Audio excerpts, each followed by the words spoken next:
마태복음 1장 21절에서 23절 말씀 우리 같이 한 목소리로 함께 읽도록 하겠습니다. 아들을 낳으리니 이름을 예수라 하라. 이는 그가 자기 백성을 그들의 죄에서 구원할 자이심이라 하리라. 이 모든 일이 된 것은 주께서 선지자로 하신 말씀을 이루려 하심이니 이르시되 보라 처녀가 잉태하여 아들을 낳을 것이요 그의 이름은 임마누엘이라 하리라 하셨으니 이를 번역한즉 하나님이 우리와 함께 계시다 함이라. 아멘. 방송실 지금 파워링 좀 잡아주세요. 네. 오늘 신자에게는 가장 기쁜 날 중에 하나이죠. 바로 성탄절이기 때문입니다. 그런데 성탄절이 예수님이 태어나신 생일이 아니라는 사실을 알고 계십니까? 이 주후 4세기에 가서야 성탄절이 12월 25일로 지켜지게 됩니다. 그러나 사실은 예수님과의 그 생일과는 아무런 관련이 없죠. 실제로 우리 기독교와 로마 가톨릭은 매년 12월 25일을 성탄절로 지키는 반면에 그리스 종교에는 1월 6일에, 아르메니아 교회는 1월 19일에 각각 지키고 있습니다. 성탄절이 25일이 된 설에는 두 가지죠. 첫째는 역사적으로 예수님의 탄생일을 주장한 인물은 히폴리투스로 추정되는데 그가 어떻게 계산했냐면요. 그 마리아에게 수태고지를 한 그 날을 이렇게 계산을 해서 9개월을 더해서 이 12월 25일로 정했다라는 설이 있고요. 둘째는 로마에는 12월 24일부터 1월 6일까지 동지제라는 이방인의 축제가 열렸습니다. 또 3세기 때 로마 황제로부터 12월 25일을 태양신의 축제일로 지정했습니다. 말하자면 세상에서는 아주 우상들에게 난잡한 의식을 드렸던 대표적인 날이었죠. 그래서 로마가 이제 기독교를 나라의 종교로 채택을 하고 나서는 예수님이 우상과 사단을 완전히 정복했다는 의미에서 그날을 예수님의 탄생일로 채택했고 지금까지 그 관습이 전해져 내려오고 있다라고 주장하곤 합니다. 저도 이렇게 여러 상황을 볼 때에 두 번째 설이 조금 더 유력하지 않나라고 생각합니다. 근데 아무튼 예수님께서 태어나신 날은 12월 25일이 아닌 것은 두 가지 설에도 분명히 알 수 있습니다. 왜냐하면 이 마리아가 이 고지를 했다라는 그 날짜 계산과 여러분 아이를 출산하신 분들은 아시겠지만 그 날짜에 아이가 태어납니까? 아니죠. 빨리 태어나기도 하고 늦게 태어나기도 하고. 그러니까 그 날짜는 의미가 없어요. 오히려 이 목자들이 이 빈들에서 이렇게 천사들을 맞이했다라는 그 누가복음의 말씀을 보면 아마도 예수님께서 태어나신 날은 봄 쪽 한 3월달, 2월 말이나 3월달 이 정도가 아닐까라고 추정하기도 합니다. 그렇다면 그뿐만 아니죠. 예수님은 어떤 분이십니까? 성삼위 하나님의 한 분이시지 않습니까? 하나님이 이렇게 생일이 있습니까? 무한하신 하나님이신데 우리가 그 생일을 어떻게 우리가 이렇게 정해놓고 할 수 있겠습니까? 생일을 기념하고 축하하는 것은 피조물인 우리 인간이 이껏 70년에서 길게 산 100년 그 생일을 그것도 단 한 번밖에 살지 못하는 인간에게나 의미가 있는 것이지 하나님께는 해당이 되지 않는 것이죠. 그래서 오늘 우리가 드리는 성탄 예배는요 예수님의 생일을 축하하는 날이 아닙니다. 그러면 오늘은 어떤 날이겠습니까? 하나님 그분께서 이 비천한 인간의 몸으로 이 땅에 오셔야만 했던 이유 또 그렇게 오지 않으면 안 되었던 목적, 오셔서 하신 일에 대해서 감사하는 날이죠. 예수님은 모든 인간이 하나님을 찾지 않을 때에, 외면하고 부인할 때에, 그리고 심지어 죄 가운데에 거할 때에 우리 가운데로 찾아오신 것입니다. 인간이 전혀 예수 그리스도를 찾지 않을 때에 오셨다라는 것은 인간을 위해 할 일이 있었다는 뜻이지 않겠습니까? 물론 우리의 인간을 죄에서 건져주시려 예수님은 이 땅에 오셨죠. 그러나 거짓말하고 서로 미워하고 폭력하고 간음하는 그런 윤리적인 죄만 씻으려는 것이 결코 아닙니다. 그보다 더 근본적인 죄, 성경에서 말씀하고 있는 결코 해결할 수 없는 죄는 하나님을 자기 존재의 중심에 모시지 않았던 그 죄에서 건지려는 것이었죠. 그래서 예수님은 이 땅에 화평의 주로 오셨습니다. 하나님과 원수되었던 우리 사람을 예수 그리스도께서 중보자가 되어 주셔서 하나님과 우리 사이를 화목케 하시는 화목의 주로 이 땅에 오신 것이죠. 그래서 우리는 이 죄의 모든 일에서 벗어나 오직 하나님을 바라보며 믿고 따를 수 있도록 예수 그리스도를 믿는 믿음 안에서 우리는 새로운 삶을 살게 된 것입니다. 그래서 성탄절은요, 예수님의 생일이 아니라 우리 신자 모두의 영적인 생일인 것이죠. 왜? 예수님께서 오셨으니 이제 예수님을 믿고 어떻게 됩니까? 내가 새롭게 태어난 날이잖아요. 그래서 오히려 예수님께서 이 땅에 오신 생일을 우리가 기념하고 기뻐하는 날이 아니라 오히려 내가 예수님을 믿고 영적인 생일을 이제 하나님 안에서 지내고 보내는 날이 되어야 될 줄 믿습니다. 예. 그래서 우리는 날이 갈수록 우리의 죄는 눈송이처럼 더 크고 더 많이 클지라도 예수님의 십자가 긍휼 없이는 결코 살 수 없습니다. 예. 그것을 항상 기대하며 우리가 성탄절을 맞이할 때마다 우리 자신에게 오히려 이 땅에 오신 예수님으로 말미암아 내가 생명 얻었습니다 라는 것을 기뻐하며 나눌 수 있는 날이 되어야 되는 것이죠.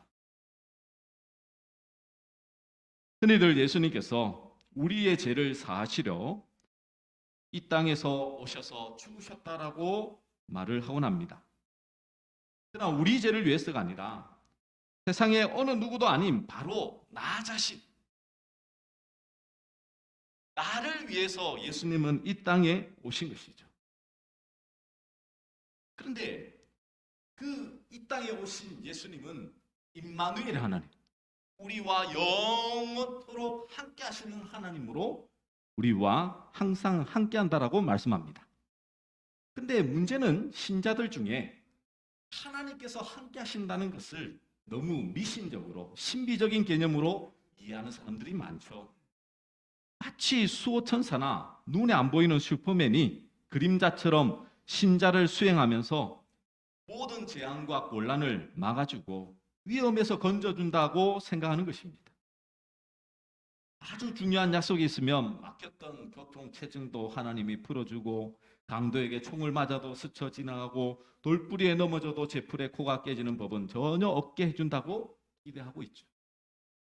물론 하나님 앞에 정말 하나님의 뜻이면 그런 일을 당해도 정말 아무 일 없는 경우들이 있습니다. 간증을 통해서도 우리는 많이 듣곤 하죠. 그러나 무조건적으로 하나님이 임마누엘 하신다면, 우리와 함께 하신다면 나는 아무 일 없어,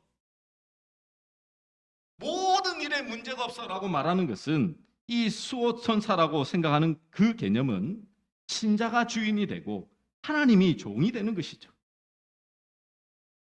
그래서 이것은 기독교 신앙과는 전혀 무관한 것입니다. 그리고 성경도 결코 그렇게 말씀하고 있지 않죠. 그렇다면 성경에서 말씀하고 있는 이 임마누엘은 어떤 의미일까요?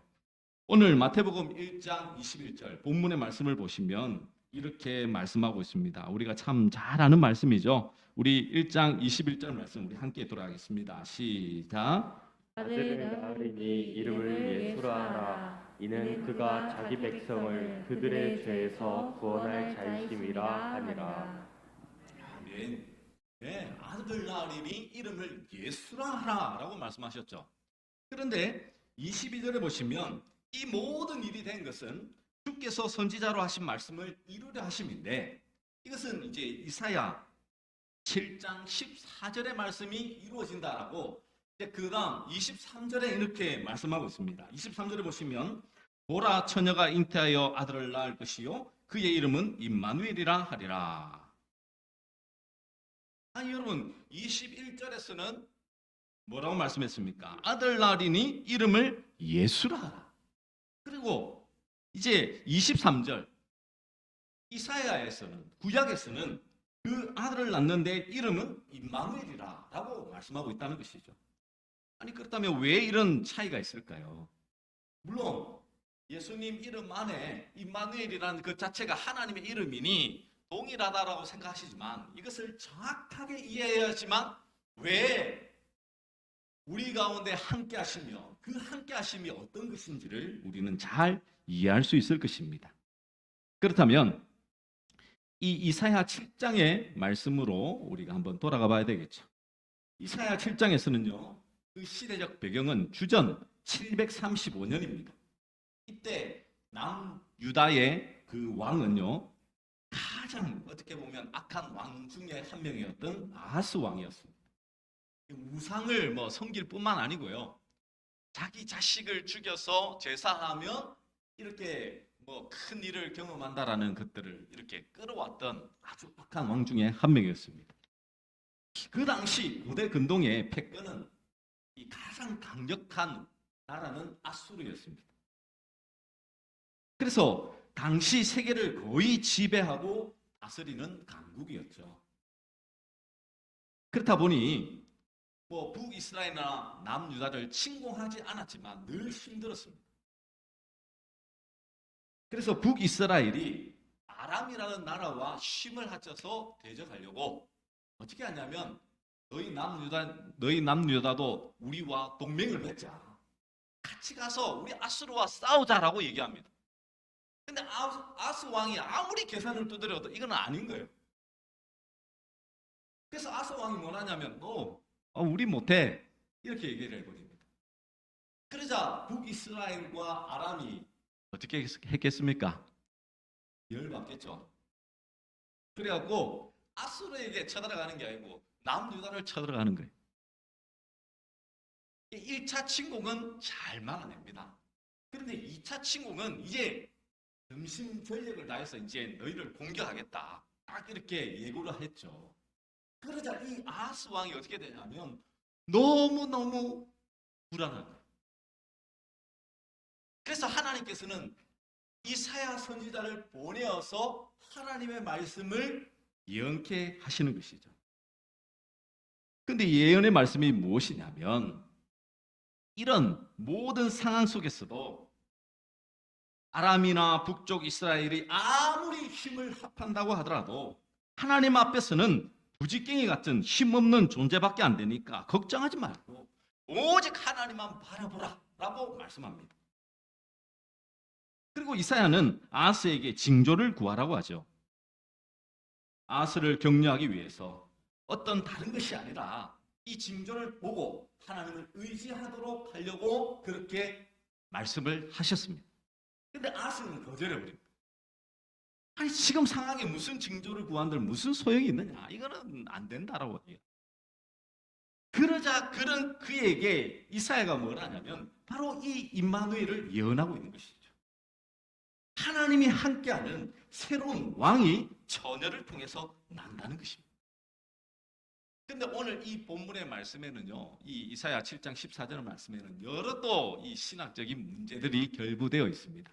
왜냐하면 그 이후의 말씀에 나타나는 그 역사들은 현재형이고요. 오늘 7장 14절은 이제 우리가 잘 알다시피 임마누엘의 그 메시아는 언제 오십니까? 약 700년 후에 오잖아요. 그렇다 보니 이것은 처녀가 아니고 다른 왕을 의미하는 거다, 히스기야나 다른 왕을 의미하는 거다라고 그렇게 얘기를 하곤 합니다.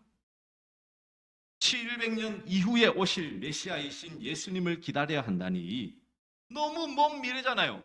근데 왜 하나님은 이사야에게 이 예수님께서 700년 후에 오실 것, 즉 먼 미래에 오실 것을 왜 그 아하스 왕에게 말씀하고 있을까요? 이것을 알기 위해서는요, 힌트가 딱 있습니다. 어떤 힌트냐면요, 여호와께서 이사야에게 왕으로 가라라고 할 때에 대부분은 혼자 갈까요? 둘이 갈까요? 세 명 갈까요? 네 명 갈까요? 대부분 혼자 갔습니다. 선지자 이름만 나오죠. 그런데 이 이사야 7장에서는 참 재밌는 게 뭐냐면 그의 아들 스알얍습을 데리고 왕에게 가라는 거예요. 근데 데리고 간 이유도 없어요. 그냥 아들 데리고 가라는 거예요. 근데 여러분 잘 아시죠? 성경의 이름은 항상 그 뜻이 있습니다. 그러면 그 아들의 뜻이 뭐냐면요, 남은 자가 돌아오리라 라는 의미인 것입니다.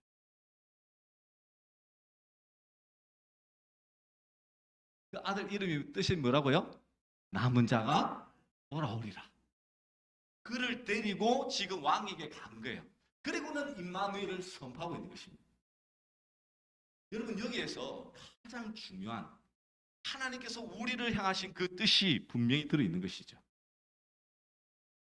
여러분, 남은 자라는 것은 아주 중요한 신학적인 개념입니다. 창세기 6장의 홍수에서 남은 자는 누구입니까? 바로 노아와 그 가족이죠. 창세기 11장에 바벨탑 사건에서 남은 자는 누구일까요? 없는 것처럼 보이지만 연결되는 그 말씀의 그것을 보면요, 바로 아브라함입니다. 왜냐하면 아브라함이 살던 고향이 갈대아 우르죠. 그런데 거기가 바로 바벨탑이 있었던 곳이었습니다. 바벨탑 사건이 일어나고 하나님께서는 아브라함을 그 가운데서 부르셨죠. 바로 하나님의 부름을 받고 남은 자가 된 것입니다. 이집트에서 남자아이들을 다 죽이라고 할 때에 남은 자는 바로 모세였죠. 갈멜산에서 바알과 아세라 선지자들과 싸워 이긴 엘리야가 남은 자인 것입니다. 또 바벨론 포로로 잡혀갔을 때 다니엘이나 에스겔, 페르시아의 에스더 왕비와 유다 백성들이 다 남은 자들인 것이죠. 그리고 그 최후의 대표적인 남은 자는 바로 예수 그리스도이신 것입니다. 그리고 그분을 따르는 우리가 남은 자인 것이죠. 이 세상에 수많은 사람들이 있지만 주님을 따르는 자가 남은 자라는 거예요. 그러면 왜 이사야가 가서 믿지 못하는 그 아스 왕을 향하여서 왜 임마누엘을 선포하고 있는지 아시겠습니까? 너 지금 이렇게 현실이 바뀌지 않아서 눈에 보이는 것이 막 없어서 못 믿고 있지만 지금의 인생의 여정과 앞으로 이루어질 그 모든 상황들은 임마누엘, 하나님이 함께 하시는 그 사람들을 통해서 하나님은 역사하시고 함께 하신다는 것을 말씀하고 있는 것이죠. 즉 메시아이신 예수님은 시간적으로는 먼 미래에 오시지만 현재 임마누엘의 하나님을 믿고 따르는 자는 남는 자가 된다는 것을 말씀하고 있는 것입니다. 그래서 이사야가 예언한 임마누엘이라는 것은 하나님이 우리와 함께 하셔서 임마누엘을 경험한 사람은 어떤 사람입니까? 하나님께서 자기 백성으로 삼은 자. 그러면 아닌 사람은요? 하나님의 백성이 아닌 자를 구분하고 있는 것이죠. 여러분 이게 이해가 되십니까?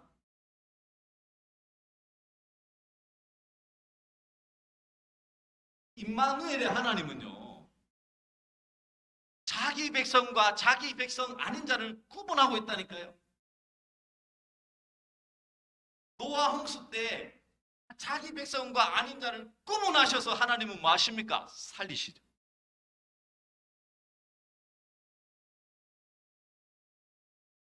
그래서 이 땅에 오신 예수님의 이름과 그 의미가 일맥상통하죠. 왜? 다시 21절 보십시오. 아들 낳으니 이름을 예수라 하라. 이는 그가 누구를요? 자기 백성을 그들의 죄에서 구원할 자이심이라. 모든 인류를 구원하신다고요? 아니요. 창조 이후로부터 하나님의 임마누엘이 임했던 자기 백성을 구원하시기 위하여 예수 그리스도는 이 땅에 오셨다라는 것을 말씀하고 있는 것이죠. 자기 백성은 뭐 교회에 다니는 사람을 뜻하는 것이 아닙니다. 바로 그리스도를 따르는 자죠. 하나님은 우리의 삶에 수시로 개입하시는 하나님이십니다. 나를 하나님의 도구로 사용하시기 위해 개입하실 때에 하나님께서 원하시는 것은 나의 권리를 포기하는 것이죠. 즉 내가 당연히 누릴 권리를 하나님의 일을 위해서 포기하고 그것을 넘겨드리는 자를 하나님은 원하시고 계시는 것이죠. 신자의 참된 삶의 목적은 자기 백성을 죄에서 건지시는 예수님의 일에 동참하는 것입니다. 무엇을 하든 오직 예수 그리스도로 우리는 연결되어 있어야 된다는 것이죠. 그 자가 바로 예수님의 자기 백성이 되는 것입니다. 그래서 예수님께서는요, 이 땅에 오셔서 자기 백성과 자기 백성이 아닌 자를 구별하러 비천한 모습으로 이 땅에 오셨죠. 마구간에 태어나시고 목수의 아들로 오시고 비천한 마을에서 자라시고, 그래서 예수님의 외형으로는 따를 자가 아무도 없죠. 그래서 예수님을 잡으러 왔던 로마 병정들이 예수님이 누군지 몰랐어요. 우리는 영화를 보면 예수님이 백인으로 얼굴이 누가 봐도 저분은 예수님이야 라고 우리는 영화를 통해서 알죠. 근데 실제로 그렇지 않습니다. 로마 군인들이 따라와서 예수님 누구야? 찾고 있었거든. 일반 똑같다니까요. 흠모할 것이 없는. 왜 그렇습니까? 많은 사람들이 예수님의 외형적인 것을 보고 예수님을 무시했고 하나님의 아들로 인정을 하지 않았던 것이죠. 그리고 이런 자들에 의해서 십자가에 죽으신 것이며, 예수님은 낮고 천한 그 모습 안에서 구세주를 바라보는 자들을 찾고 계시는 것이죠. 그래서 예수님을 찾는 자들, 즉 자기 백성은 예수님이 이렇기 때문에 믿는다, 예수님이 이렇게 해줘서 나는 믿는다, 그거는 자기 백성이 아닌 거예요, 여러분.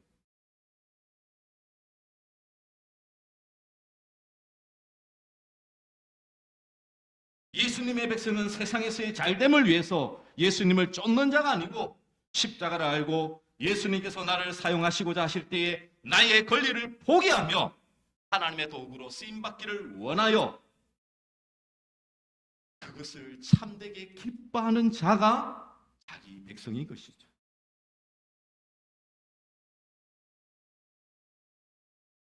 그래서 우리가 이렇게 하나님 앞에서 기대하고 만족해야 될 것은 다른 것이 아닙니다.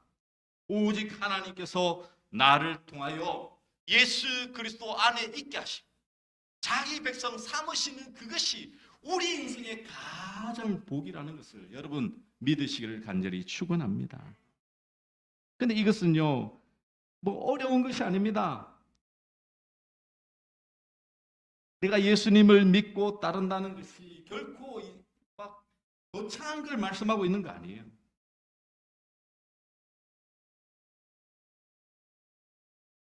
정말 주일날 예배드리고 모든 날에 교회에 나와서 하나님을 만나고 또 삶의 터전 가운데서 기도와 말씀으로 살아가는 그것이 가장 신나고 즐거우면 되는 것입니다.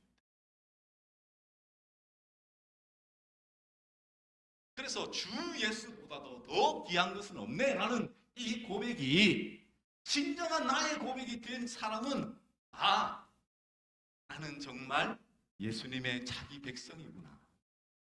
그렇게 고백할 수 있다니까요.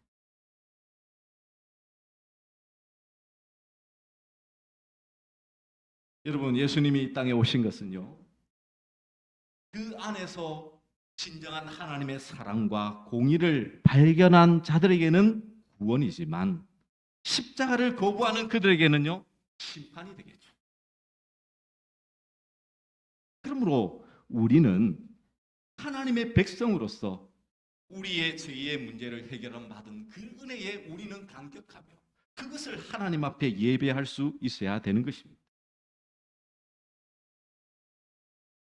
태어난 날짜가 정확히 없는데도 불구하고 채 일주일 전 성탄절이 이렇게 된 것에는요, 저는 하나님의 뜻이 분명히 있다고 믿습니다. 한 해를 돌아보며 다가오는 새해를 바로 예수님 안에서 계획하고 살아가라는 것이죠. 지난해도 예수님의 은혜 가운데서 기쁨과 평강과 위로와 능력이 넘치며 인생으로서의 참 의미와 가치를 확신하며 살았다면 내년에도 그렇게 살아라는 것입니다.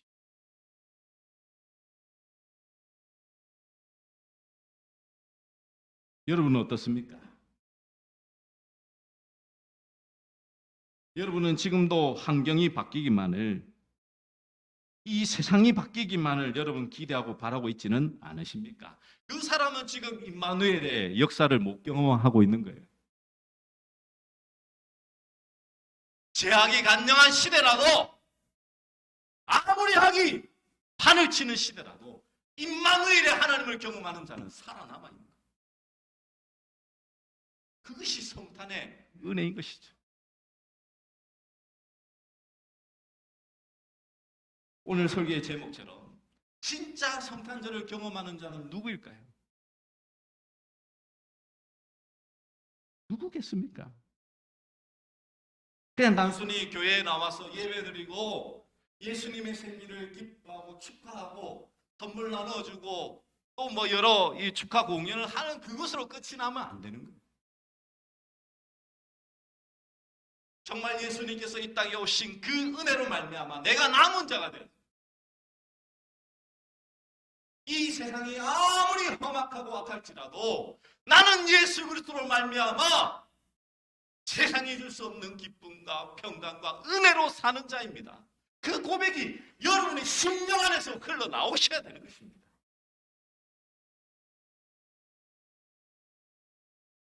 그렇지 않으면요, 이 땅에 오신 예수 그리스도의 그 임마누엘은 나와 아무런 상관이 없는 것이겠죠.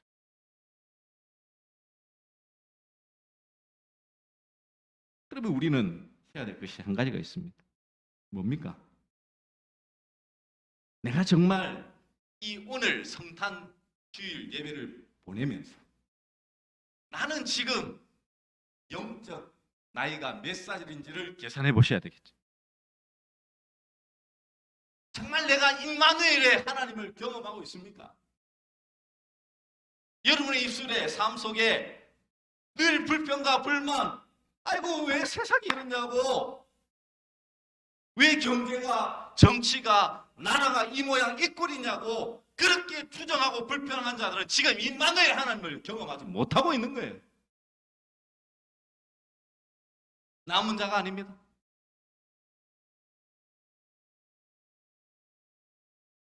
남은 자들의 특성은요, 도저히 하나님이 보이지 않는 그 환경 속에서도 임마누엘 하나님이 나와 함께 하시기에 어떤 어려움과 역경을 주 안에서 이겨나갈 수 있는 자죠. 그러므로 오늘 나의 영적인 생일은, 두 번째 생일은 어떻습니까? 만약 생일이 없으신 그분은 하나님께서 얼마나 슬퍼하시고 아파하실까요? 우리는 성탄절에로 기뻐하지만 하나님은 울고 계시다니까요. 울고 계시다. 안타까워하신다고.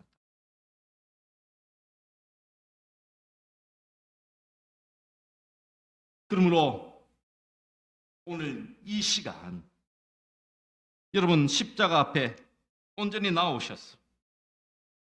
진정한 예수 그리스도로 말미암아 남은 자, 즉 임마누엘을 경험하시는 우리 모든 믿음의 종들 되시기를 간절히 축원합니다. 우리 말씀을 기억하며 우리 함께 찬양하도록 하겠습니다. 은혜 찬양으로 우리 함께 찬양할까요?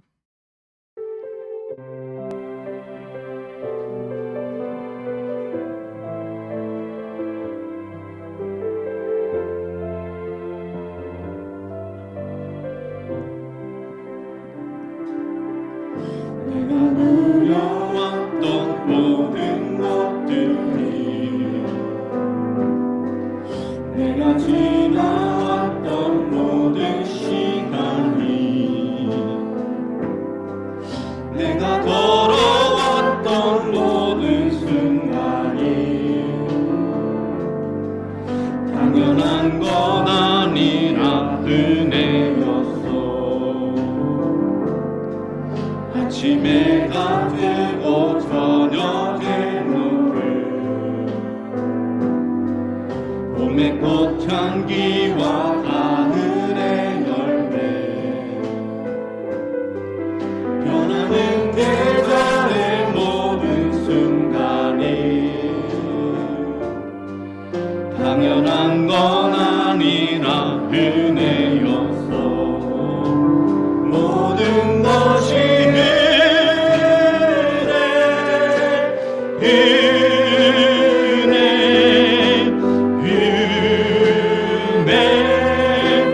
한없는 은혜, 내 삶에 당연한 것 하나도 없었던 것을, 모든 것이 은혜